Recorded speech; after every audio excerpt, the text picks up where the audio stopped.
ஆக்கப்பூர்வமான எத்தனையோ கண்டுபிடிப்புகள் வந்துவிட்டன. அது மட்டுமல்லாமல் சில அழிவை நோக்கி செல்லக்கூடிய கண்டுபிடிப்புகளும் வந்திருக்குது என்று குறிப்பிட வேண்டும். நம்ம அழிவுன்னு சொல்றப்போ நமக்கு தெரியும் இல்லையா, அந்த அணுகுண்டெல்லாம் வந்து ஒரு அழிவை நோக்கி கண்டுபிடிக்கக்கூடிய ஒரு கண்டுபிடிப்பு தான். கிட்டத்தட்ட 200,000 வருடங்களாக அந்த ஹோமோசேப்பியன்ஸ் என்று சொல்லக்கூடிய நாம், இந்த மனிதர்களாகிய நாம் இந்த பூமியில் வாழ்ந்து கொண்டிருக்கிறோம். அந்த கண்டுபிடிப்புகள், விஞ்ஞானம் கண்டுபிடிப்புங்கிறது ஆரம்பத்திலேயே நம்ம கண்டுபிடிக்கணும், ஒரு விஷயத்தை நமக்கு தேவைங்கிறப்போ வந்து necessity is mother of invention சொல்லுவாங்க பாருங்க. அந்த மாதிரி ஒரு தேவை வர்றப்போ நம்ம கண்டுபிடிக்கிறோம்.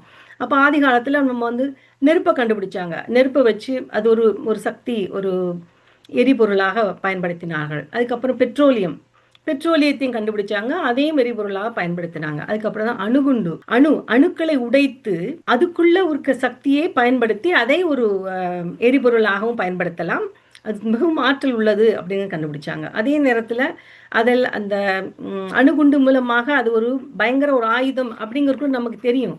இப்படி மாதிரி நிறைய கண்டுபிடிப்புலாம் வந்து கொண்டே தான் இருக்கிறது. அப்போ ஒவ்வொரு காலத்திலையும் நம்ம வாழ்க்கையில நம்ம ஒரு தேர்வுகளை எடுக்கிறோம். அப்படி நம்ம எடுக்கும் தேர்வுகள், முடிவுகள்லாம் நம்முடைய வாழ்க்கையில் மாற்றத்தை கொண்டு வருகிறது. சில முடிவுகள் தற்காலிகமானது. சில முடிவுகள் எடுக்கிறப்போ என்னன்னா அது வந்து நிரந்தரமான ஒரு மாற்றத்தை கொண்டு வராது. அதை யூஸ் பண்ண அதுல அவ்வளவு நல்லது இல்லைன்னு சொன்னா அதை யூஸ் பண்ணலாம், விடலாம், அந்த மாதிரி. ஆனா சில முடிவுகள், சில தேர்வுகள் நம்முடைய வாழ்க்கையில், நம்முடைய சமுதாயத்தில் நிரந்தரமான ஒரு மாற்றத்தை கொண்டு வருகிறது. irreversible changes அப்படிங்கிறார்.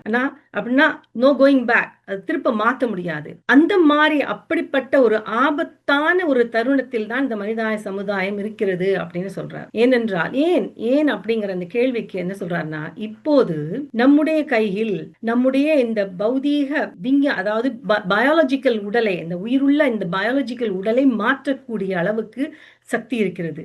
விஞ்ஞானமும் தொழில்நுட்பமும் இந்த உடலை மாற்றக்கூடிய அளவுக்கு வளர்ந்திருக்கிறது, முன்னேறி இருக்கிறது என்று சொல்வதை விட அழிவைப்பாதையை நோக்கி செல்கிறது அப்படிங்கிற மாதிரி அவர் சொல்றார்.